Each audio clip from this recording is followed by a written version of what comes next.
வேளம் இளைஞனாகிய எல்லாம் வல்ல ஸ்ரீ கனகாசலமூர்த்தி பெருமானுடைய திருவருளினால் வெளிவந்து கொண்டிருக்கும் இந்த ஞானச்சாரலில் பல்வேறு யோக ஞான செய்திகளை உங்களோடு பகிர்ந்து வருகிற நிலையில் இந்த குண்டலினி யோகம் என்ற யோக சாதனையில் ஆயிரக்கணக்கான ஆண்டுகளுக்கு முன்பிருந்து பல யோகிகள் இந்த அனுபவத்தை பெற்று வெளிப்படையாகச் சொன்னவர்கள் சிலர், பாடல்களாகச் சொன்னவர்கள் சிலர், யோக சூத்திரங்கள் என்று பதஞ்சலி முனிவரால் கூறப்பட்டு அந்த செய்திகள் அது ஒரு புறம் இருக்கிறது. இதைத் தவிர எப்படி நடக்கிறது என்றே அறியாமல் அவர்கள் உடம்பிலே ஆதார சக்கரங்கள் மலர்ந்து அந்த ஞான அனுபவங்களை பெற்றவர்கள் என்று இந்த யோக ஞான பாதையில் இந்த குண்டலினி யோகம் என்பது ஒரு மிகப்பெரிய ஒரு சாதனையாக, அரிதிலும் அரிதான ஒரு செயலாக,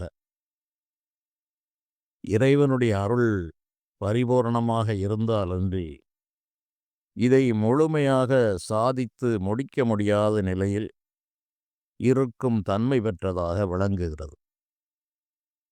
இதில் அனைவருக்கும் ஒன்றுபோல் ஒரே மாதிரி அனுபவங்கள் இருக்கும் என்று கூற முடியாது. இதை பலர் என்னிடம் கேட்டதுண்டு. ஏறக்குறைய அந்த அனுபவங்கள் ஒன்று போல இருக்கலாமே தவிர, அப்படியே அது எழுத்துக்கு எழுத்து அந்த அனுபவங்கள் அப்படியே இருப்பதில்லை. அதற்கு நான் பல உதாரணங்களை எல்லாம் சொல்லி இருக்கிறேன். அவர்களுக்கும் சொல்வதுண்டு. இந்த தொடர்களிலும் நான் கூறியிருக்கிறேன். பயணம் செய்யக்கூடிய வாகனங்கள் வேறு வேறாக இருந்தால் அனுபவங்கள் வேறு வேறாக இருக்கும். அடையும் இலக்கு ஏதோ ஒன்றாகத்தான் இருக்கும். அதனால் இந்த குண்டலினி யோக அனுபவங்கள் என்பதை ஒரு 25 ஆண்டுகளுக்கு முன்னால் ஏதோ ஒரு மன உந்துதலில் இதை ஒரு நோட்டு புத்தகத்திலே எழுதத் தொடங்கினேன். ஆரம்ப நிலை வாசியோகம் தொடங்கி ஒவ்வொரு ஆதாரங்கள் வழியாக அந்த குண்டலினி சக்தி மேலே ஏறி அது சகஸ்ரதளத்தை சென்று அந்த 1000 இதழ் தாமரை என்று சொல்கிற அந்த சந்திர மண்டலம் செல்கிற வரையில் என்னை மறந்து பல அனுபவங்களை எழுதி கொண்டே இருந்தேன். ஒரு 20 தினங்கள் மாலை வேளையில் அந்த மனநிலை வரும்போது அதை எழுதுவது, வைப்பது என்றே போயிற்று. அதை ஒரு நண்பர் ஒருவரிடம் கொடுத்து அதை நூல் வடிவாக செய்ய வேண்டும் என்று கொடுத்தேன். அவருக்கு இதை பற்றி அதிகம் தெரியாது. என்றாலும் ஏதோ இறைவன் திருவருள் அவரிடம் போய் சேர்ந்தது. அவர் இருந்தது வெளியூரில் இருந்தார். நானும் ஏதோ ஒரு நினைவில் கொடுத்து விட்டேன். அதன் பிறகு அவர் அதை நான் படிக்கிறேன், புத்தகங்களின் அந்த பக்கங்களை வரிசைப்படுத்துகிறேன் என்றெல்லாம் சொல்லி கொண்டிருந்தார். பிறகு ஒரு நிலையில் அவரிடம் இருந்து அந்த நோட்டு புத்தகம் காணாமலே போய்விட்டது. அதன் பிறகு சொன்னார், நான் பல இடங்களில் தேடி பார்த்தேன், கிடைக்கவே இல்லை. சரி, விட்டுவிடுங்கள், இது இறைவனுக்கு இந்த ரகசியங்களை வெளிப்படுத்துவதில் விருப்பமில்லை என்றுதான் நாம் எண்ண வேண்டியிருக்கிறது. அதனால் ஏதோ ஒரு தூண்டுதலில் எழுதினேன். ஆனால் இந்த இறைவன் இந்த ரகசியங்களை மறைக்கிறார். அதனால் அது ஏதோ தெய்வ சம்மதம் இல்லை என்று அதை அப்படியே விட்டுவிட்டேன். என்றாலும் இந்த குண்டலினி யோகத்தை பற்றி ஓரளவு ஒரு விழிப்புணர்ச்சி தேவை என்று என்னுடைய அனுபவங்களில் சிறிதளவு நான் கூறுகிறேன். அது இருக்கிறதா இல்லையா என்ற கேள்வி யோக சாதனையில் வந்தவர்களுக்குத்தான் அந்த கேள்வியே வரும். யோகம் என்பது என்ன? வாசியை எப்படி கட்டுப்படுத்துவது? இடைகலை, பிங்கலை, பிராணாயாமம் என்ற இந்த அடிப்படைக்கே வராதவர்களுக்கு இந்த குண்டலினி யோகத்தை பற்றி நாம் எதுவும் கூறுவதற்கில்லை. விதிவசத்தால் இந்த பாதையில் நுழைந்து அவர்கள் அந்த பக்குவ நிலைக்கு ஏற்ப அந்த விழிப்புணர்ச்சி ஏற்பட்டு ஆதாரங்களை கடந்து அனுபவத்தை பெற்றவர்கள் பலர் இருக்கலாம். ஞானிகள் பலர், சித்தர் பித்தர் என்று அலைகின்ற பலருக்கும் இந்த அனுபவங்கள் நிச்சயமாக இருந்திருக்கும். ஆனால் அவர்கள் அதை வெளிப்படுத்தி சொல்ல முடியாமல் அப்படியே ஏதோ ஒரு மனநிலையில் தங்களுடைய வினையை தீரும் வரை இந்த பூமியில் அங்கும் இங்கும் மௌனமாகவும் ஒரு பைத்திய மனநிலையிலும் தங்களுடைய வாழ்க்கையை கழித்துவிட்டு சென்று விடுகிறார்கள். கருணைமிக்க ஞானிகள்தான் அதை பாடல்களாக நமக்கு எழுதி சென்றார்கள். தமிழில் நமக்கு அவ்வாறு கிடைத்த பாடல்கள் பட்டினத்து பெருமானுடைய பாடல்களும் பத்திரகிரியாருடைய பாடல்களும், சிவவாக்கியர் என்ற ஒரு மிகப்பெரிய ஒரு ஞானி அவருடைய வாக்கியங்களும் இந்த யோகத்தை நமக்கு தெளிவாக சொல்லுகிறது. இதைத் தவிர ஒரு பாடத்திட்டம் போல் திருமூலர் பெருமான் அந்த அட்டாங்க யோகத்தை தெளிவாக சொல்லியிருக்கிறார். மற்ற இந்த சித்தர்கள் என்று சொல்கிற இந்த பட்டினத்தார், பத்திரகிரியார், சிவவாக்கியருடைய பாடல்கள் பலவித முடிச்சுக்கள் நிறைந்ததாக, பல நுட்பமான கருத்துக்களை உள்ளடக்கியதாக இருக்கிறது. ஆனால் திருமூலர் பெருமானுடைய அந்த திருமந்திரம் தற்காலத்தில் அந்த பாடத்திட்டம் எப்படி வைத்திருக்கிறோமோ அதுபோல இந்த அட்டாங்க யோகத்தை தெளிவாக ஒவ்வொன்றையும் பற்றி விரிவாக விளக்கியிருக்கிறார். அதுவும் குருவினுடைய அருள், இறைவனுடைய அருள் இல்லாமல் அதனுடைய மெய்ப்பொருள் நமக்கு விளங்காது. அது பாடலளவிலே புரிவதே கடினம். அதை அனுபவத்தில் கொண்டு வந்து அனுபவித்தால்தான் அது முழுமையானதாக இருக்கும். இந்த யோகங்களில் 8 விதமான யோகம், இதை அஷ்டாங்க யோகம் என்று சொல்வார்கள். இயமம், நியமம், ஆசனம், பிராணாயாமம், பிரத்யாகாரம், சாரணை, தியானம், சமாதி என்று 8 நிலைகள். இதை அட்டாங்க யோகம் என்று கூறுவார்கள். இந்த இயமம், நியமம் என்ற 2 அடிப்படை தகுதிகள். இது எழுத்தறிவு போல இந்த 2ஐயும் கடக்காமல் அதற்கு மேல் போக முடியாது. இயமம், நியமம், அதன் பிறகு சில ஆசனங்கள். இந்த பிராணாயாமத்திற்கு சில ஆசனங்கள் தான் தகுதியாக இருக்கும். அதில் பத்மாசனம் மிக முக்கியமாக கருதப்படுகிறது. அந்த பத்மாசனத்திலிருந்து முதுகுத்தண்டு நேராக இருக்கிற விதத்தில் அமர்ந்து அந்த வாசியை இழுத்தால் அந்த மெல்லிய அந்த தூல உடம்பில் இருக்கிற மெல்லிய துவாரத்தின் வழியாக அந்த அக்கினி சுடர் சிரசு வரை செல்ல வேண்டும். இது மூலாதாரத்தின் கீழே உறங்கி கொண்டிருக்கிறது இந்த அக்கினி. அதற்கு மேல் அது மூடப்பட்டு அது சீலிடப்பட்டது போல இருக்கிறது. அது அதனுடைய அனல் நிச்சயமாக எல்லா மனிதர்களுக்கும் வேலை செய்கிறது. அந்த அனல் யோகக் கனலாகவும் மாறும், கோபக்கனலாகவும் மாறும், காமக்கனலாகவும் மாறும். அவ்வாறு இந்த 3 விதங்களில் அது மாறும்போது வயிற்றில் இருந்து உதராக்கினி என்றும் சொல்வார்கள். வயிற்றில் வந்து பசி என்ற ஒரு உணர்வை கொடுப்பதும் இந்த மூலாக்கினி தான். அதை உதராக்கினி, கோபாக்கினி, காமாக்கினி, யோகாக்கினி என்று அதை 4 விதமாக பிரிப்பார்கள். அதனால் இந்த அக்கினியினுடைய செயல்பாடு எப்படி உடம்பில் அவசியமான அளவு வெப்பம் இருக்கிறதோ அதுபோல இந்த அதீதமான வெப்பத்தை மூடி மறைத்து உடலுக்கு அவசியமான அளவில் மட்டும் வெளிப்படுமாறு இறைவன் அதை வைத்திருக்கிறார்.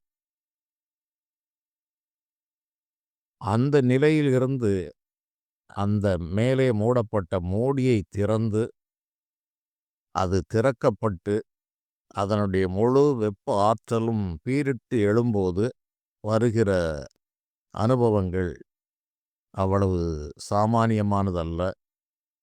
எளிதில் அதை தாங்கிக் கொள்ளக்கூடிய நிலையும் பலருக்கு இருப்பதில்லை. காரணம் எல்லையில்லாத நெருப்பாற்றல்.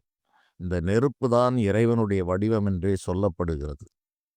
இந்த நெற்றி சிவபெருமானுடைய நெற்றி நெருப்பிலிருந்து முருகப்பெருமான் உதயமாகிறார் என்றால் இந்த யோகாகினியைத்தான் அவ்வாறு கூறுகிறார்கள். அனைத்தும் ஒளிவடிவாக இருக்கிறார். நெருப்பான மேனியர் செங்காட்டில் ஆத்தி நிழல் அருகே இருப்பார் என்று ஞானிகள் கூறுகிறார். நெருப்பான மேனியர் என்றுதான் இறைவனுக்கு. இறைவனுடைய மேனி உடல் எப்படி என்றால் நெருப்பு. அது பஞ்சபூத நெருப்புகளை எல்லாம் தாண்டிய ஞான நெருப்பு. அது ஞானாகினி. இந்த யோகாகினி என்ற அக்னி முழுமையான பிறகு வருவது ஞானாகினி என்று பெயர். இது பஞ்ச அக்னிகள் என்று சொல்வார்கள். இந்த பஞ்ச அக்னி மத்தியில் இருந்து தவம் செய்தார்கள் ரிஷிகள் என்றெல்லாம் புராண கதைகள் இருக்கிறது நம்மிடையே. இந்த பஞ்சாகினி என்பது இதுதான். இந்த அக்னிகள் எல்லாம் ஆரம்பத்தில் உள்ள அந்த ஆசை, மோகம், கோபாக்கினி, உதராக்கினி எல்லாம் வெல்லப்பட்ட பிறகு யோகாக்கினியில் முழுமையாக நின்று அதன் பிறகு ஞானாகினி உருவாகிறது. அந்த ஞானாகினி அனைத்து வினைகளையும் கர்மங்களையும் எரித்து சாம்பலாக்குகிறது என்று கிருஷ்ண பரமாத்மா அர்ஜுனனுக்கு பகவத்கீதையில் கூறுகிறார். யோகாக்னி சர்வகர்மாணி பஸ்மசாத் குருதேர்ஜுனா எதை தாம் சமித்தோக்னிர் பஸ்மசாத் குருதே ததா என்று முன்னால் ஏதோ கேள்விப்பட்ட ஒரு நினைவு. இந்த ஞானாகினி சர்வ கர்மங்களையும் எரித்து சாம்பலாக்குகிறது. எப்படி என்றால், எப்படி அந்த வேள்விகளிலே சமித்துக்களை அக்னி பஸ்மமாக்குகிறதோ அதுபோல இந்த ஞானாகினி சர்வகர்மாணி பஸ்மசாத் குருதே அர்ஜுனா. அர்ஜுனா, இந்த ஞானாகினி எல்லா விதமான கர்மங்களையும் எரித்து சாம்பலாக்குகிறது என்று படித்த ஒரு நினைவு. இதை ஞானிகள் தமிழ் பாடல்களிலும் ஞானமாம் கனல் சுடும் என்ற மறைமொழி நம்பினால் வீடுண்டே என்று ஒரு பாடல் அவ்வாறு வருகிறது. இனமாம் பல ஜென்ம சஞ்சித வினைகள் எத்தனை ஆனாலும் ஞானமாம் கனல் சுடும். ஞானம் என்ற கனல் சுட்டு எரித்துவிடும். பலவிதமான சஞ்சித வினைகள் அனைத்தையும் சுட்டுவிடும். அது எத்தனை பெரிய அளவு சுமைகளாக இருந்தாலும் பஞ்சினை ஒளித்தீ போல் பல ஜென்ம விவிதவித்தாம் சஞ்சிதமெல்லாம் ஞானத்தீ சுட்டு வெந்நீராக்கும் என்று இதை தமிழில் இந்த யோக ஞான விஷயங்களெல்லாம் தமிழிலே அருளப்பட்டிருக்கிறது. அதில் சொல்லக்கூடிய பாடல் இது. பலவிதமான ஜென்மங்களில் செய்த சஞ்சித வினைகளெல்லாம் பஞ்சினை ஒளித்தீ போல், மிகப்பெரிய பஞ்சு மூட்டைகள் அடுக்கிய ஒரு கோடோன் இருக்கிறது என்றால், ஒரு 10,000 மூட்டை பஞ்சு இருக்கிறது என்றாலும் அது ஓளித்தீயின் முன்னால் கணப்பொழுதில் பஸ்பமாகும். அதுபோல பஞ்சினை ஒளித்தீ போல் பல ஜென்ம விவித வித்தாம் சஞ்சிதமெல்லாம் ஞானத்தீ சுட்டு வெந்நீராக்கும். எஞ்சிய ஆகாமியம் கிட்டாமல் விட்டு போகும். மிஞ்சிய பிராரத்வம் அனுபவித்து தீரும் என்று யோக நூல்கள் கூறுகிறது, ஞான நூல்கள் கூறுகிறது. அதிலும் இந்த கர்மாக்கள் அது தனியாக ஒரு முறை கூறுகிறேன். இந்த சஞ்சிதம், பிராரத்துவம், ஆகாமியம் என்ற கர்மாக்கள் அடிப்படையில் ஓரளவு தெரிந்திருப்பார்கள். இதுவரையிலும் நாம் எடுத்த பிறவிகளில் செய்த வினைகளெல்லாம் மொத்தமாக ஓரிடத்தில் சேமிக்கப்பட்டிருக்கிறது. அதை சஞ்சித வினைகள் என்று சொல்வார்கள். அது ஒரு பெரிய ஒரு கோடோன் என்று ஒரு கிடங்கு என்று வைத்து கொண்டால் அங்கே அனைத்தும் இருக்கிறது. நல்வினையும் இருக்கலாம், தீவினையும் இருக்கலாம். அதில் இருந்து ஒரு பகுதி எந்த அளவு நாம் எதை சேமித்திருக்கிறோமோ அந்த வினைகளில் இருந்து அது எந்த அளவு இருக்கிறதோ அந்த அளவீடுகளின்படி நல்வினையும் தீவினையும் கலந்து அதை அனுபவிப்பதற்காக இந்த பிறவி என்று கொடுக்கப்படுகிறது. அதுதான் பிராப்த கர்மா அல்லது பிராரத்வ கர்மா என்று அதை கூறுவார்கள்.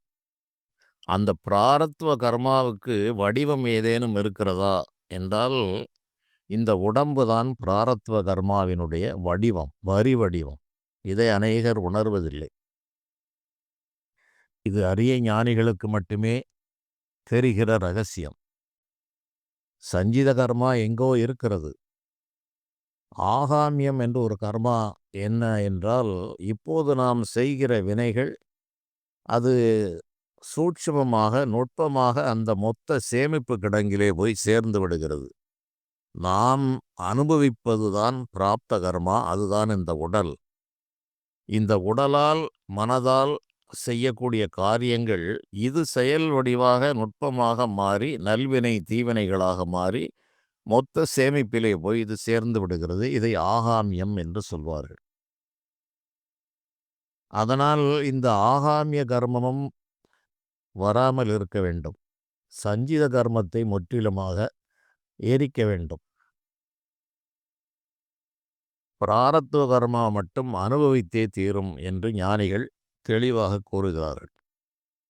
அது இறைவனுடைய அருளால் மாற்றி அமைக்கப்படலாம் படுகிறது என்ற போதிலும் மெய் உணர்ந்த ஞானிகள் வந்துவிட்ட இந்த உடம்பு பிராப்த கர்மாவினுடைய வரிவடிவாக கருவிலே நிச்சயிக்கப்பட்ட இந்த உடம்புக்கு வருகின்ற சுகதுக்கங்களை மெய் உணர்ந்த ஞானிகள் மாற்றுவதற்கு விரும்புவதில்லை.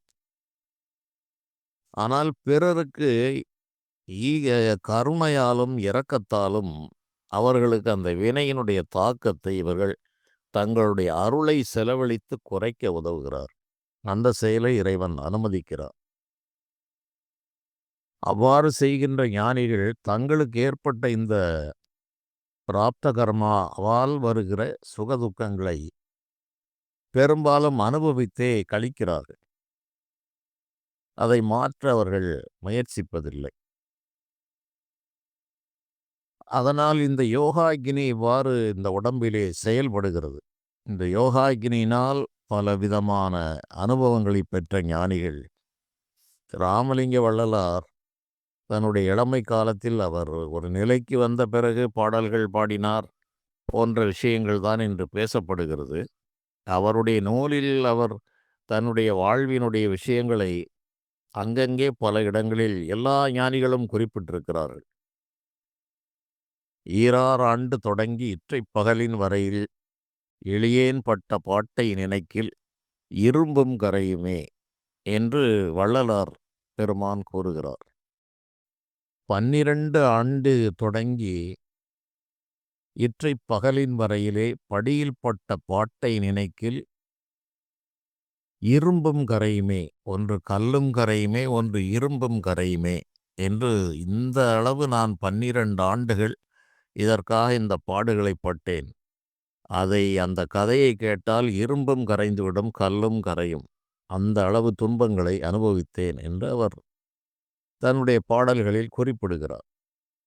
அவர் சென்னை மாநகரத்திற்கு வந்தபோது அவருக்கு அங்கே கந்தகோட்டத்தில் உள்ள தலமோங்கு கந்தவேளே என்று முருகப்பெருமானை பாடி பரவினாலும் சில காலத்திற்கு மேல் அங்கு இருக்க முடியாதென்று அதை விட்டு அவர் வெளியேறினார். அவ்வாறு வெளியேறும்போது அவர் பாடிய பாடல், தேட்டிலே மிகும் சென்னையில் இருந்தால் சிலுகுறும் என்றுளம் பயந்தே நாட்டிலே சிறிய ஊர்ப்புறத்திலே நண்ணினேன். ஊரையடுத்த காட்டிலே புன்சை களத்திலே பருக்கைக் கல்லிலே படுத்து இளைப்புற்ற துன்பமெல்லாம் ஏட்டிலே எழுதவும் படுமோ இவைகள் எந்தை நீ அறிந்ததுதானே என்று இந்த சென்னை வாழ்வையும் சென்னை வாழ்வை விட்டு இந்த தேட்டிலே மிகும் சென்னை என்று பொருளை தேடுவதிலே மிகுந்த ஆர்வமுடைய சென்னை என்று 100 ஆண்டுகளுக்கு முன்னால் 150 ஆண்டுகளுக்கு முன்னால் அவர் கூறியிருக்கிறார். அந்த சென்னையில் இருந்தால் நம்முடைய உள்ளமும் இந்த பொருள் தேடி இந்த மாயா மயக்கத்தில் ஆழ்ந்துவிடும் என்று உளம் பயந்தே நாட்டிலே சிறிய ஊர்ப்புறங்களிலே, சிறிய ஊர்களிலே, கிராமங்களிலே அவ்வாறு சுற்றினேன். புஞ்சை களத்திலே, பருக்கை கல்லிலே, அப்படி தெரு மண்ணிலே, இப்படி பலவிதமான ஒரு நிலைகளை, அனுபவங்களை எல்லாம் நான் பட்ட துன்பங்களை ஏட்டிலே எழுதவும் படுமோ? இவைகள் எந்தை நீ அறிந்ததுதானே என்று அவர் பாடியிருப்பார். இந்த அனுபவங்கள் எல்லாம் இந்த குண்டலினி யோகத்தில் செல்பவர்களுக்கு நிச்சயமாக குண்டலினி யோகமும் ஞானமும் யோகாக்கினி முதிர்ந்து ஞானாக்கினியாக மாற வேண்டும்.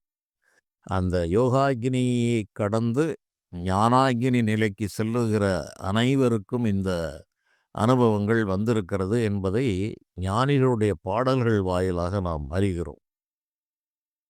இது ராமலிங்க வள்ளல் பெருமான் இவ்வாறு கூறுகிறார். பட்டினத்து பெருமான் முதல் பத்திரகிரியார் வரையிலும் கூட அந்த ஞான புலம்பல் என்றும் கடந்த இறந்த காலத்து இரங்கல் என்றும் பல பிறவிகளில் தாங்கள் இதற்காக என்னென்ன பாடுகள் பட்டோம், எத்தனை துயர்களை அனுபவித்தோம் என்று நமக்கு தெளிவாக கூறியிருக்கிறார்கள். அதன் பிறகு இறையருள் பரிபூரணமாக வந்த பிறகு அவர்கள் ஆனந்த களிப்பு என்று பல பாடல்களில் இந்த ஆனந்தத்தை விவரித்து மகிழ்கிறார்கள். இப்படி 2, 3 நிலைகளையும் கடந்த பல பிறவிகள் வீணானதை குறிப்பிட்டு இந்த பிறவியில் அவர்கள் இறையருளை பெற்றும் பெறாமலும் முழுமையடையா நிலையில் அவர்களுடைய மனநிலை எவ்வாறு இருந்தது என்பதையும் குறிப்பிட்டு இறுதியில் இறையருள் பரிபூர்ணமாக கிடைத்து ஞான தரிசனம் கிடைத்தவுடன் அவர்களுக்கு அந்த ஆனந்தம் ஏற்பட்டு அதனால் ஏற்பட்ட அந்த ஆனந்த களிப்பு போன்ற 3 நிலைகளையும் பின்னால் வருகிற சாதகர்கள் இந்த துறையில் ஆர்வம் மிக்கவர்கள் தெரிந்து கொள்ள வேண்டும் என்று கூறியிருக்கிறார். திருமூலர் பெருமான் இந்த இயமம் நியமம் ஆசனம் என்ற நிலையை கூறிவிட்டு அதன் பிறகு பிராணாயாமம் பிரத்யாகாரம் என்பது மனதை வெளிமுகமாகவே பாய்கிற மனதை உள்முகமாக திருப்புகிற வேலை பிரத்யாகாரம் என்று சொல்வார்கள். அந்த பிரத்யாகாரம் பொதுவாக இந்த நாம் வீட்டிலே மேல்நிலை தொட்டி என்று வைத்து பயன்படுத்துகிறோம். அந்த மேல்நிலை தொட்டிக்கு அந்த போர்வெல்லிலிருந்து தண்ணீரை மேலே ஏற்றுவதற்கு ஒரு மோட்டார், ஒரு உந்து சக்தி தேவைப்படுகிறது. அதை நாம் உபயோகிப்பதற்கு வேறு எந்த மோட்டாரும் தேவையில்லை. அதை திறந்து விட்டால் அதுவே மண்ணை நோக்கி பாய்ந்துவிடும். காரணம், அந்த தண்ணீருக்கு பள்ளத்தை நோக்கி பாய்கின்ற இயல்பு. மேலே ஏற்றுவது கடினம். அதுபோல வெளிமுகமாகவே பாய்கின்ற இந்த மனம் ஐம்புலன்கள் வழியாக பாய்ந்து கண்ணால் பார்க்கின்ற இந்த உலக மயக்கத்தில் முற்றிலுமாக விழுந்து அழுந்தி தான் மாட்டியிருக்கிறோம், வலையில் சிக்கியிருக்கிறோம் என்பதையே உணராமல் வாழ்கின்ற மனிதர்கள் அதிகம். அதை வெளியிலிருந்து பார்த்தால் மட்டுமே இவர்கள் சிக்குண்டிருக்கிறார்கள் என்பதை புரிய முடியும். அவ்வாறு பார்த்தவர்கள் நம்முடைய ஞானிகள். அதனால்தான் பல விஷயங்களில் கண்டிப்பாகவும் பல பாடல்கள் அவர்களால் சொல்லப்பட்டிருக்கிறது. மூடர்களே என்று சொல்வார்கள், ஒன்றுமறியாத ஓமர்கள் என்று ஆழ்வார்கள் கூட சொல்லுகிறார். ஒன்றுமறியாத ஓமர்கள் தென்னரங்கர் என்று திருத்தேரில் ஏறினார், நின்று வடம்பிடிக்க வாருங்கள், வைகுந்த நாட்டில் இடம் பிடிக்க வேண்டும் என்ற கால் என்று ஆழ்வார்கள் கூறுகிறார். ஒன்றுமறியாத ஓமர்கள் என்றே கூறுகிறார். இது வெளியே புறத்தே தெரிகிற தேர் ஓட்டம் என்பது யோக நிலை குறிக்கும் ஒரு மிகப்பெரிய ஒரு தத்துவம். அதை கீதையிலே கிருஷ்ண பரமாத்மா மிக தெளிவாக விளக்கியிருக்கிறார். யோக நூல்கள் அதை தெளிவாக விளக்குகிறது. தேர் என்பது உடம்பு, அதில் பயணம் செய்வது ஜீவாத்மா. பரமாத்மா எப்போதும் அதற்கு பின்புலமாக இருந்து கொண்டே இருக்கிறது. அதில் இந்த உடம்பு பலவிதமான அலங்காரங்களுக்கு உட்பட்டது. இந்த உடல், இதை சுவாசம் ஒரு நாளைக்கு 21,600 உட்சுவாச நிச்சுவாசங்கள் ஏற்படுகிறது. அதுதான் வடம் என்று சொல்லி, அந்த சுவாசம்தான் இந்த உடம்பை இழுத்து கொண்டு செல்கிறது. ஜீவாத்மா அதில் பயணியாக இருக்கிறது என்ற தத்துவங்களை உணர்த்துவதற்காகத்தான் இந்த தேரோட்டம் வந்தது. தெப்பத்திலே இறைவன் அவ்வாறு சுற்றி வருவது என்பதும் மிகப்பெரிய தத்துவங்களை உள்ளடக்கியது. இதை புறத்தே காலப்போக்கில் செய்து செய்து ஒரு நிலையில் ஒரு மனிதன் சிந்திப்பானேயானால், ஏன் இவ்வாறு செய்கிறார்கள்? ஏதோ திருவிழா என்றால் தேரோட்டம் பார்த்துவிட்டு வந்தால் புண்ணியம் என்ற நினைவில் பலர் இன்று வாழ்வதை பார்க்க முடிகிறது. பெரும்பான்மையான மனம் அவ்வாறு தான் இருக்கிறது. ஆனால் வயது எத்தனை ஆனாலும், பிறவி எத்தனை ஆனாலும், ஏன் இதை செய்கிறோம் என்று சிந்திப்பவர் மிக மிக குறைவு. அவ்வாறு சிந்தித்தவர்கள் இதிலிருந்து விலகி நின்று சாட்சியாக பார்க்கிறார்கள். அவர்கள் இது செய்வது தவறு என்று எவரும் கூறவில்லை. செய்து கொண்டே இருந்தால் அதனுடைய உட்பொருளை நீங்கள் என்றாவது ஒரு நாள் உணர முற்படுங்கள். அறிந்தவரிடம் சென்று கேளுங்கள், அல்லது சொல்லும்போது அதை பற்றி யோசியுங்கள் என்பதற்காக பல சடங்குகள் எல்லாம் வைத்திருக்கிறார்கள். ஆனால் இறைவன் வைத்த மாயையால் இந்த உண்மைகளெல்லாம் விளங்குவது அவ்வளவு சுலபத்தில் விளங்காது. ஆகவே வெளிமுகமாக பாய்கின்ற இந்த மனதை உள்முகமாக திருப்புவது பிரத்யாகாரம் என்ற ஒரு பயிற்சி. அதன் பிறகு தாரணை என்ற ஒன்று அட்டாங்க யோகத்திலே வருகிறது. தாரணை என்பது ஒரே விஷயத்தில் மனதை அப்படியே நிறுத்துவது. அதை செய்கின்ற போது பலருக்கு மிகுந்த துன்பங்கள் ஏற்படும். யமம், நியமம், ஆசனம், பிராணாயாமம், பிரத்யாகாரம், தாரணை என்பது 6வது யோகம். ஒரே விஷயத்தில் மனதை நிறுத்துவது என்பது இறைவனிடம் மட்டுமே நிறுத்துதல் என்ற ஒரு நிலைக்குள் அது வரும். அவ்வாறு வரும்போது ஒரு நிலையில் இந்த மனம் வசப்பட்டு அந்த ஒரே புள்ளியை விட்டு நகராமலே இருக்கும். அதுவே என்ன நமக்கு எதிர்விளைவை தரும் என்றால், உலக நிலைக்கும் அதுவே மனம் பழகிவிடும். ஒரு விஷயம் வந்தால் அந்த ஒரே விஷயம் மீண்டும் மீண்டும் சுழன்று கொண்டே இருக்கும். இது இறையருள் இருந்து கடந்து மேலே சென்று விட்டால் அவனுக்கு நல்ல நேரம். இல்லாவிட்டால் இந்த தாரணை என்ற புள்ளியில் அப்படியே நிலைத்து நின்று விடுவான். அவ்வாறு மனம் பேதலித்தவர்கள் கணக்கில்லாதவர்கள். எந்த புள்ளியில் நிற்கிறதோ அதே புள்ளியில் நின்று கொண்டு சொன்னதையே சொல்லிக் கொண்டிருப்பார்கள், அல்லது விரித்த பார்வையில் இருப்பார்கள், அல்லது மௌனமாவார்கள். இப்படி பல விதத்தில் அந்த தாரணை பயிற்சியால் இந்த மனம் அசைக்கப்படும் போது, ஒரு புள்ளியில் நிறுத்தப்படும் போது ஏற்படுகிற அனுபவங்கள். தாட் ரிவால்விங் என்று அதை ஆங்கிலத்தில் சொல்கிறார்கள். ஒரே எண்ணம் மீண்டும் மீண்டும் வந்து கொண்டே இருப்பது. அது நோய் என்ற பட்டியலில் சேர்ந்துவிடும். இந்த தாரணையில் வெற்றி பெற்ற பிறகுதான் ஒரு மனிதனுக்கு தியானம் என்பது கூடுகிறது. அந்த தியானம் என்பது அதற்கென்று ஒரு பொருளை நினைக்க வேண்டும், ஒரு உருவத்தை நினைக்க வேண்டும் என்பதெல்லாம் ஆரம்ப பயிற்சி. ஏனென்றால் இதை பற்றி பலர் பலவிதமாக கூறுகிறார்கள். தியானம் என்பது சிரமமில்லாமல் இருப்பதுதான் தியானம். அதற்காக எந்த ஒரு உடல் உபாதையோ மனக்கஷ்டங்களோ பட வேண்டிய அவசியமே இல்லாமல் எண்ணங்கள் எல்லாம் காலியாகி அவ்வாறு மௌனத்தில் இருப்பதே தியானம் என்று சொல்லப்படுகிறது. அதுதான் உண்மை.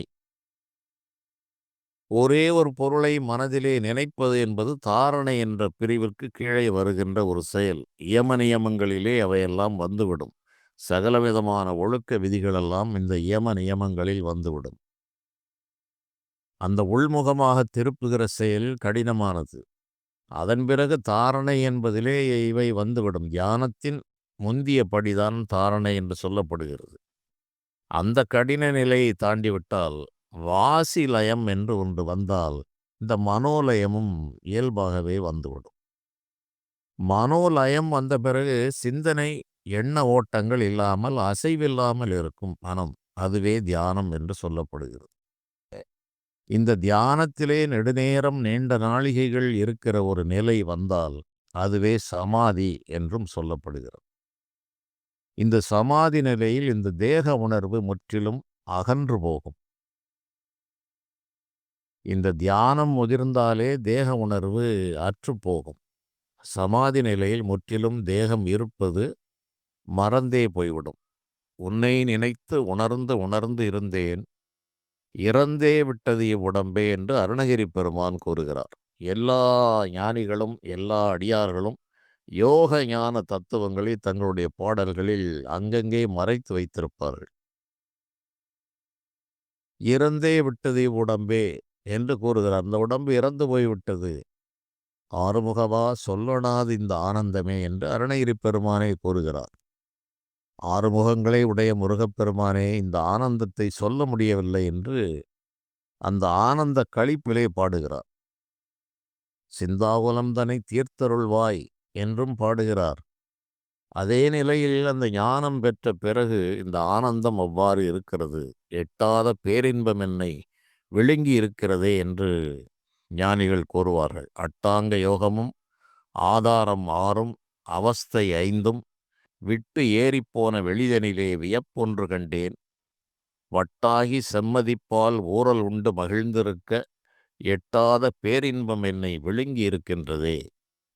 அட்டாங்க யோகங்கள் 8 விதமான யோகங்கள், ஆதாரம் 6, மூலாதாரம், சுவாதிஷ்டானம், மணிபூரகம், அநாகதம், விசுத்தி, ஆக்ஞா என்ற 6 ஆதாரங்கள். ஆதாரம் 6ம் விட்டு ஏறிப்போன வெளிதனிலே அந்த சகசிரதளம் என்ற பரவெளியிலே சென்ற பிறகு வியப்பொன்று கண்டேன். அங்கே நான் ஒரு வினோதமான காட்சியை பார்த்தேன். என்ன என்றால், சிரசிலே விளங்குகிற சந்திர மண்டலத்தை பார்க்கிறார். வியப்பொன்று கண்டேன், வட்டாகி செம்மதிப்பால் ஊறல் உண்டு மகிழ்ந்திருக்க சூரிய ஒளியும் சந்திர ஒளியும் கலந்து அங்கே புறப்பட்டு வருகிற அமுததாரை, அதைத்தான் அந்த செம்மதி பால் ஊறல் உண்டு மகிழ்ந்திருக்க, அந்த அமுதத்தை உண்டு மகிழ்ந்திருக்க தேவர்களுக்கும் எட்டாத பேரின்பம் என்னை விழுங்கி இருக்கிறதே. வெண்ணுலக வாசிகள் எல்லாம் அவர்களும் ஒரு உடலை வைத்து ஒரு இந்த ஞான போகத்தை இவர்கள் அனுபவிக்கவில்லை. ஆகவேதான் விண்ணவரும் மண்ணிலே பிறப்பார் என்று நம்முடைய நீதி நூல்களும் சாஸ்திரங்களும் யோக நூல்களும் கூறுகிறது. வானத்தவரும் வந்து மண்மேல் அறந்தனை அர்ச்சிப்பார், ஊனெடுத்து உழலும் ஊமர் ஒன்றையும் உணரார் என்றே என்று திருமூலர் பெருமான் மிக தெளிவாக கூறுகிறார். வானவர்களும் மண்ணிலே பிறக்கத்தான் செய்ய வேண்டும். அதனால் விண்ணவருக்கும் எட்டாத பேரின்பம் என்னை விளங்கி இருக்கிறதே என்று ஞானிகள் கூறுகிறார்கள். இது சொல்வதற்கு மிக மிக எளிதாக அவர்கள் இறுதி நிலையாக கூறிய பாடல்கள். ஆனால் அதற்கு இடையே அனுபவிக்க வேண்டிய அனுபவங்களும் கணக்கில்லா துன்பங்களும் மலிந்து கிடக்கிறது. அவற்றையெல்லாம் கடந்து வந்த பிறகுதான் ஏதோ ஒரு பிடிமானம் இறைவனுடைய அருளால் இவர்களுக்கு கிடைக்கிறது. இறைவனுடைய அருளும் கருணையும் இன்றி இந்த யோகத்திலும் சரி ஞானத்திலும் இம்மியளவும் முன்னேற முடியாது என்பது ஞானிகளுடைய தெளிவான கூற்று. உண்மையும் அதுதான். அந்த பாதையில் முயன்று என்னுடைய அனுபவம் என்னால் உறுதியாக கூற முடியும், இறை அருள் இன்றி நம்முடைய முயற்சியால் இதை சாதிப்பது என்பது மிக மிக கடினம், அது இயலாத காரியம். இறைவனே அதை அந்த மூலாதாரத்தின் மூன்றெழுகனலை காலால் எழுப்பும் கருத்தறிவித்தே என்றுதான் அவை பிராட்டியார் கூறுகிறார். அவ்வாறு அந்த ஆதாரங்கள் வரும்போது அதை ஒருவர் விளக்கியிருந்தார். ஒரு பழுக்க காய்ச்சிய இரும்பு கம்பியை அந்த சுழிமனை நாடியிலே உள்ளே செருகினால் எந்த அளவு துன்பம் ஏற்படுமோ அந்த அளவு துன்பம் ஏற்படும் என்று ஒருவர் தன்னுடைய நூலிலே இந்த அனுபவத்தை கூறியிருக்கிறார். அவர் மிகச்சிறந்த யோக ஞான விஷயங்களை ஆய்வு செய்தவர். என்னுடைய இளமை காலத்தில் படித்த ஒரு நூலில் ஒரு விஷயம் இது. அவர் அதை அனுபவித்திருக்கிறார். அதனால் இந்த இருப்பு சலாகையை, அவர் அந்த வார்த்தை அப்படித்தான் எனக்கு நினைவில் இருக்கிறது. இருப்பு சலாகையை அந்த சுழிமுனையை நாடி முதுகுத் தண்டிலே செலுத்தினால் எந்த அளவு துன்பம் ஏற்படுமோ அவ்வளவு துன்பங்கள் ஏற்படும் என்பதை நானும் அனுபவத்தில் உணர்ந்து பின்னால் தெரிந்து கொண்டேன். அத்தனை இடர்கள் ஏற்படலாம், வறுமை வந்து சூழும், உலகின் மிக தாழ்ந்த நிலைக்கு தெருவுக்கே கொண்டு வந்துவிடும். அதனால்தான் ஊரை எடுத்த காட்டிலே புன்சை களத்திலே பருக்கை கல்லிலே தெரிந்துற்ற இளைப்பையெல்லாம் ஏட்டிலே எழுதவும் படுமோ என்றால் இவை அனைத்தையும் நான் என் வாழ்விலே கடந்து வந்திருக்கிறேன். புன்சை களங்களிலே வயல் வழிகளிலே படுத்திருக்கிறேன், கல்களிலே படுத்திருக்கிறேன், சல்லிக்கற்களில் தலை வைத்து தரையில் கிடப்பும் என்று பட்டினத்து பெருமான் கூறியது போல தரையில் கிடப்பது தலைக்கு உயரம் சல்லிக்கற்கள். இவ்வாறு இருந்த காலங்களில் இருந்த ஒரு மனமகிழ்ச்சி இன்று இல்லை. எந்த விதமான உபாதையும் இல்லாமல் வெட்ட வெளியாக அவ்வாறு அந்த நிலையில் அது சிரமமாக இருந்தது. இன்று நினைக்கும்போது அப்போது இதைத் தவிர வேறு எந்த சிந்தனையும் இல்லை. ஆகவே ஒரு வீடு, ஒரு கோடு, ஒரு தங்குமிடம், எதிர்கால திட்டம், எந்த சிந்தனையும் இல்லை. இந்த உலகம் எப்படி போகிறது, என்ன நடக்கிறது என்று இந்த உலகத்திலேயே நாம் வாழ்வதில்லை. நாம் வாழ்கிற உலகமோ வேறாக போய்விடுகிறது. அவ்வாறு வேறாக போய்விடும்போது ஒரு கனவு நிலையில்தான் பலகாலம் வாழ வேண்டும் இந்த ஞான யோக நிலை பெற்றவர்கள்.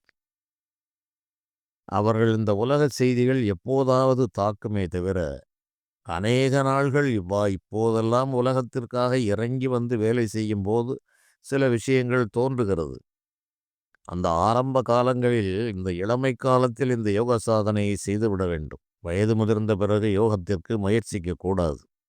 பலர் கேட்கிறார்கள், அந்த யோகம் இந்த யோகம் எல்லாம், அதெல்லாம் 30 வயது 35 வயதிற்குள் இந்த யோக சாதனையை செய்து அதை சாதிக்காவிட்டால் இறைவனுடைய நாம ஜபமும் பக்தி வழிபாடுகளுமே அவனுக்கு போதுமானதாக இருக்கும். அதன் பிறகு நான் வாசியை கட்டுகிறேன், ஆதாரங்களை வெளிப்படைய செய்கிறேன் என்று சென்றால் அதுவும் ஒரு இல்லறவாசிக்கு மிக சிரமமான சூழ்நிலைகளை தந்துவிடும்.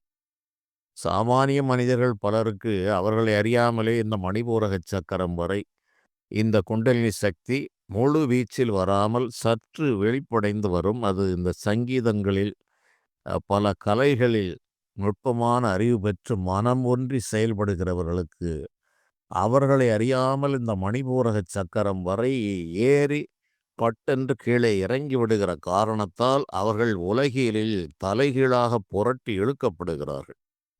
அவ்வாறு புரட்டி இழுக்கப்பட்டு பல சாமானிய மனிதர்களை விட அதிதீவிரமான மோக சக்திகளுக்குள் மாட்டிக்கொண்டவர்கள் அன்றும் இன்றும் கணக்கில்லாமல் இருக்கிறார்கள்.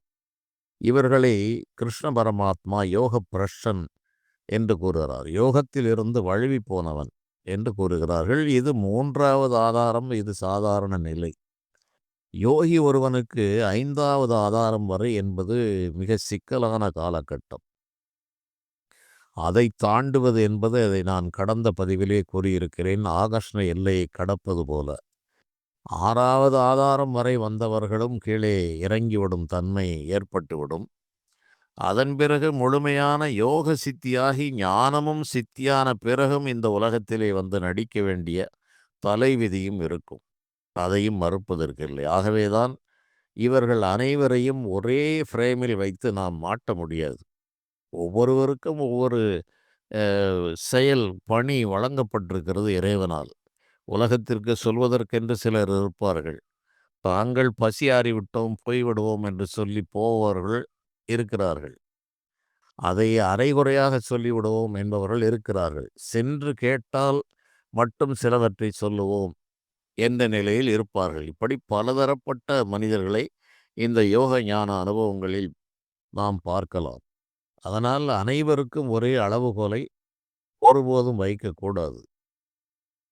ஏறக்குறைய ஒன்று போல் வருமே தவிர அந்த இறுதி நிலை அனுபவங்கள் அனைவருக்கும் ஒன்று போல் இருக்கும். அந்த அடையும் வழி போகும் அனுபவங்கள் ஆளுக்கு ஆள் மாறுபடுகிறது. இவ்வாறு என்னுடைய இளமை காலத்திலும் இதுபோல கொடுந்துன்பங்களை நான் அனுபவித்திருந்தாலும் அது இப்போது நினைத்து பார்த்தால் அது மகிழ்ச்சியாகவே இருக்கிறது. எந்த விதமான விசாரமும் இல்லை, எந்த விதமான விப்ராளங்களும் இல்லை. நிம்மதியாக அவ்வாறு ஏதோ தரையில் கிடந்து ஏதோ ஒரு வேற்று உலகத்திலே சஞ்சரிக்கின்ற நிலை ஆனால் இந்த நிலை பெறுவதற்கு முன்பாக பட்ட சஞ்சலங்களும் துன்பங்களும் ஏட்டில் எழுத முடியாத நிலை. அவற்றையெல்லாம் கிட்டத்தட்ட பைத்திய நிலை என்பதைத் தவிர அதில் வேறு மாற்று கருத்தே இல்லை. மனம் அடியோடு புரட்டப்படும், மனம் அடியோடு நொறுக்கப்படும். அதன் பிறகுதான் இந்த யோக ஞான காட்சிகளுக்குள்ளே நுழைய முடியும். இத்தனை மன அடிகள், மன நொறுங்கி போதல் இவற்றையெல்லாம் மருத்துவரிடம் கேட்டால் மனச்சிதைவு நோய் என்றுதான் கூறுவார்கள். மனச்சிதைவு, மனப்பிறழ்வு என்றெல்லாம் இதில் பல கணக்குகள் அவர்கள் வைத்திருக்கிறார்கள். ஆனால் என்னுடைய அனுபவம் இந்த மனதை அடியோடு அடித்து நொறுக்கினால் தவிர வேறு இந்த ஞான உலகத்திற்குள் நுழைய முடியவில்லை என்பது என்னுடைய அனுபவம். பலருடைய அனுபவம் அவ்வாறாகவே இருக்கிறது.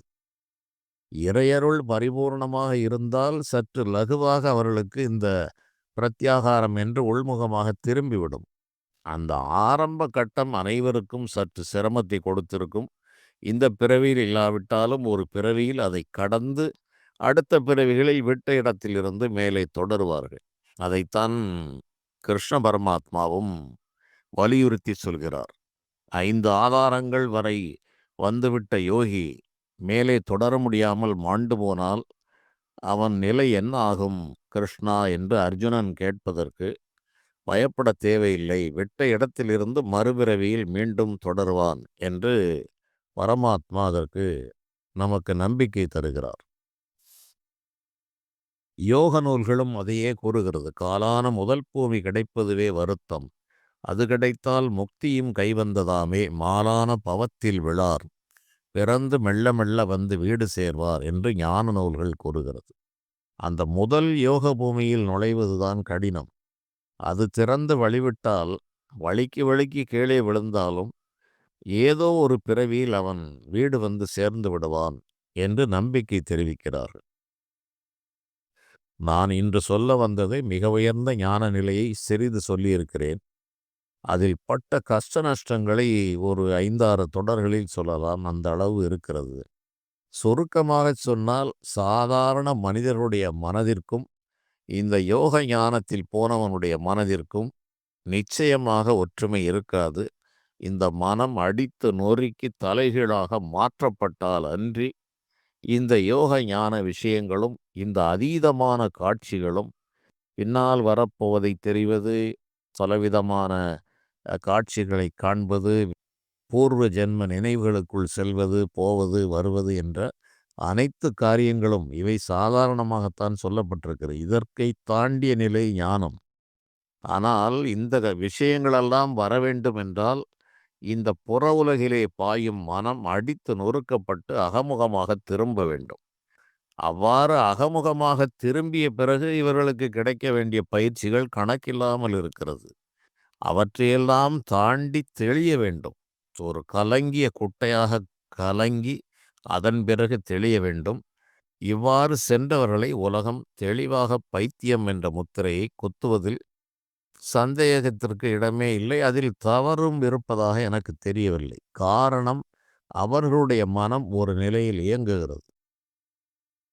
இந்த அரைப்பித்தனாக அலைகின்ற யோகி ஞானியினுடைய உள்ளம் வேறு ஒரு பார்வையில் இருக்கிறது. ஆகவே இந்த உலகத்தாரோடு அவர்களால் ஒத்து வாழ முடியாது என்பதை நானே அனுபவத்தில் கண்டவன்.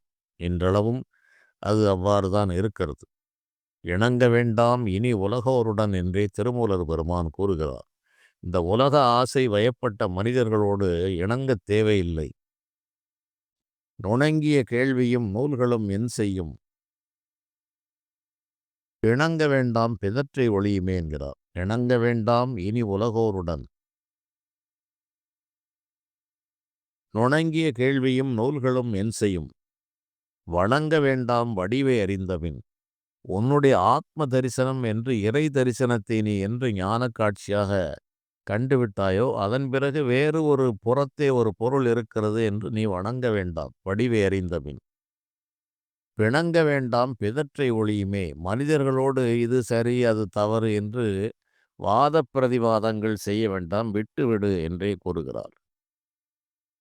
விட்டேன் உலகம் விருப்பேன் இருவினை வீணருடன் கெட்டேன் அவர் உரை கேட்டுமிரேன், மெய் கெடாத நிலை தொட்டேன் சுகதுக்கம் மற்றுவிட்டேன், ஒல்லை நான்மறைக்கும் எட்டாத பரம் இங்கு வந்து என்னிடத்தே எய்தியதே என்று பட்டினத்து பெருமான் கூறுகிறார். விட்டேன் உலகம், இந்த உலகத்தில் அதிகபட்சமாக ஒரே சிந்தனையில் வாழ்கின்ற இந்த மொத்த உலகத்தையும் விட்டேன். விரும்பேன் இருவினை வீணருடன், நல்வினை தீவினைகளில் வீண் பொழுது கழிக்கின்ற இவருடைய உறவை நான் விட்டேன். ஆனால் என்ன கிடைத்தது? மெய் கெடாத நிலை தொட்டேன். சத்தியமானதும் மெய்யானதும் நிலையானதுமான அந்த ஆனந்த நிலையை தொட்டேன். கிட்டேன் அவர் உரை கேட்டுமிரேன். இவர்களை சென்று நான் அணுகப் போவதுமில்லை, அவர்களுடைய பேச்சை நான் கேட்கப் போவதுமில்லை. மெய் கெடாத நிலை தொட்டேன். ஒல்லை நான்மறைக்கும் 4 மறைகளுக்கும் எட்டாத பரமாகிய அந்த இறை ஞானம் என்னிடத்தே வந்து எய்திய காரணத்தால் இந்த உலகத்தை நான் விட்டேன். விரும்பேன் இருவினை வீணருடன் என்று அவர்கள் உலகத்தை வேறு விதமாக மதிக்கிறார்கள். உலகம் இது போன்ற மனிதர்களை முழு பைத்தியம் என்ற நிலையில்தான் நிச்சயமாக மதிக்கும் ஒரு சூழ்நிலை இருக்கும் என்பதை மறுப்பதற்கே இல்லை.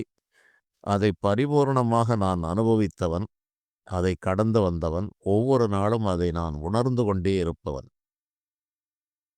காரணம், அங்கு போய்விட்டு இங்கு வருகிற போதுதான் தெரிகிறது இந்த உலகம் எப்படி இருக்கிறது என்று. அப்போது நாம் பல பிறவிகளில் எப்படி இருந்தோம் என்பது தெரிகிறது. இங்கு வந்து இயங்கும்போது அந்த அஞ்ஞானத்தை சிறிதளவாது வைத்திருந்தால் தான் இந்த உலக மக்களோடு பேச முடியும், பழக முடியும். சிறிதளவாவது அந்த அஞ்ஞானங்கள், ஏதோ ஒரு சின்ன சின்ன பற்றுக்கோடுகள் ஏதோ ஒன்று இருக்க வேண்டும். இல்லாவிட்டால் இந்த உடம்பு நிற்காது.